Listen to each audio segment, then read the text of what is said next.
What's up, America? This is Kim with Geauga Firearms Academy. Thanks for watching. Today we're going to talk about pressing the mag release with small hands. So let's get started.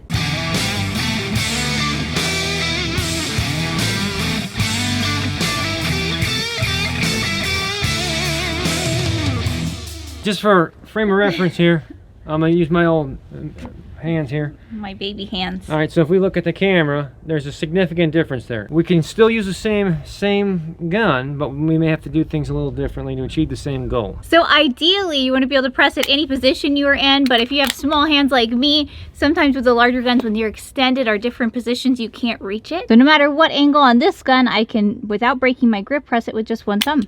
Found the biggest tool in the toolbox here. Physically speaking, this is 1911, so without breaking any grips, I can drop the mags out. If the slide's locked to the rear, I can drop the slide if I want to. Whatever I need to do with this gun, I have no issues doing because of the size of my hands. So let's watch this again. Pressing the mag release, no issues. Now, however, I give that to Kim. Go ahead. Without breaking your grip.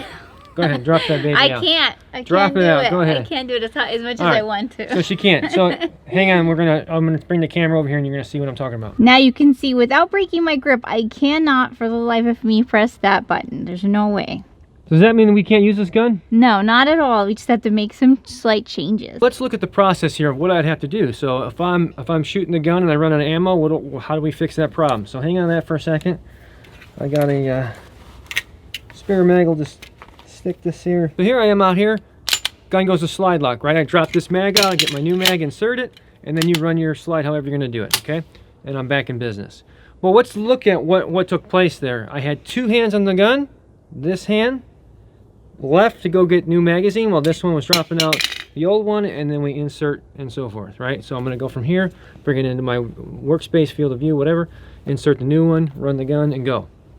So if I'm doing something while taking this hand away, if somewhere along this course, if it does something extra, you can never do two things at the same time as one at the same speed, but it's going to be such a minimal impact as far as the effect on speed, but yet it's going to accomplish our goal. So let's look at this. Here I am extended and there's no way I can press that button. Here's what's actually happening in this process. Remember that this hand has to leave to go get your replenishment of magazine. You also need to bring this gun up into your workspace, whatever you want to call it, okay? So from here, what I'm going to do is I'm going to take my thumb that I would normally press this, but of course, since Kim's hands or whoever's hands is too small, they can't reach it.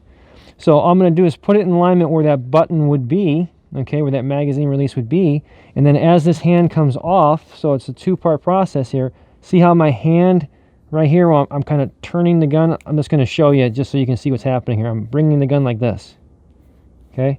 So this hand's literally pulling, my offhand is pulling the gun towards that thumb. So I'm here, that presses in there. See that? I didn't actually use my thumb to press it. Basically what had happened was I put my thumb there and then I'm bringing it with this hand to press that magazine release. So bang, like that, okay? This is in my workspace. This goes back to my gun to replenish. I load my gun and I'm back in business. Kim brought up a point that happens a lot in classes, and there's a little bit of just kind of a detail point here.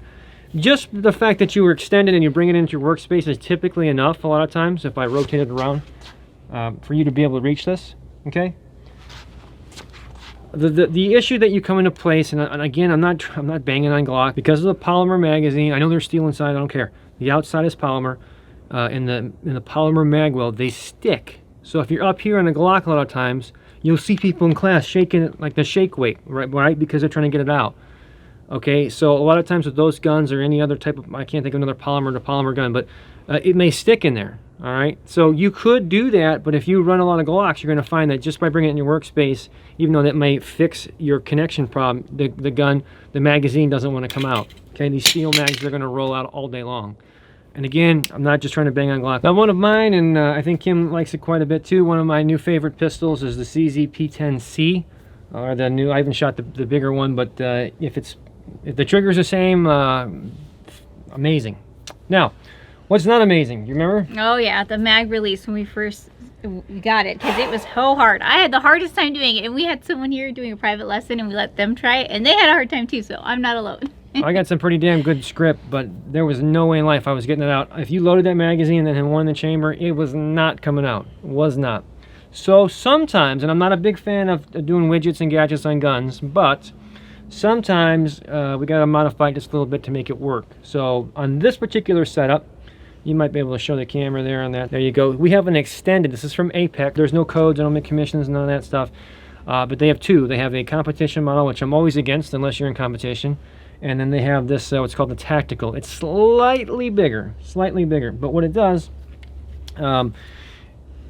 the opposite side of the gun where the magazine release presses on is much more flush.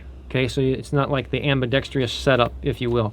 And then this side's a little bit further out. But no matter what you do to the gun now, how many rounds you put in the mag, one in the chamber, this thing just falls out of here, yeah. right? Oh yeah. Go ahead, show them. I can even do it with my little hand. Look at that. Okay, no problems whatsoever. So that is a little fix for this particular gun to make it perfect if you can't reach it. I also tell you there's a pretty significant break-in period. A couple hundred rounds, this gun changes dramatically.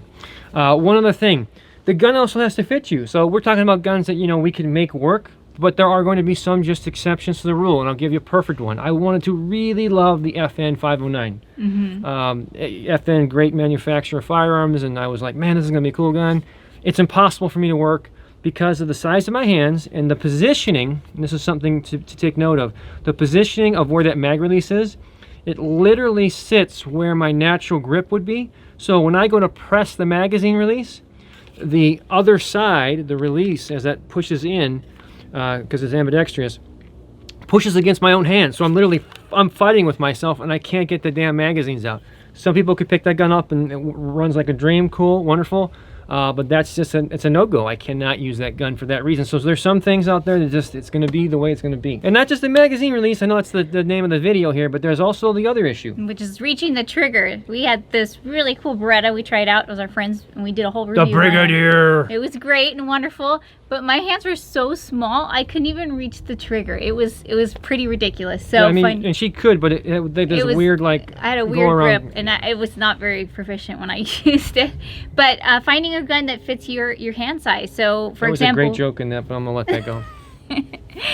For example, I do have a full-size M&P 2.0, but what's really cool about those is they have those back straps that you can change out, so I'm actually able to put a smaller one on there, and it makes it easier for me to use. So maybe when you're going to buy a gun, finding one that has those changeable back straps is a good option if you're. And here's a funny part about that particular gun. I use a small back strap. I never changed it. That's because I left it on there, and he just... Yeah, I don't know, whatever. And he still uses it, and he works fine for him. So don't automatically assume because you have large hands that you need the biggest palm swell. It depends on what you get accustomed to. I mean, if you just started shooting, that might be better for you. I shot guns long before there was a billion different apparatus. HK, another one. The HKs, they have like 75 different panels you can put on them.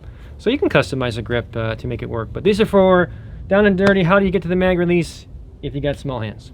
We hope you guys enjoyed this video. If you did, please give us a thumbs up, like, share, comment. We always love hearing from you guys. If you haven't already, make sure you subscribe here on YouTube.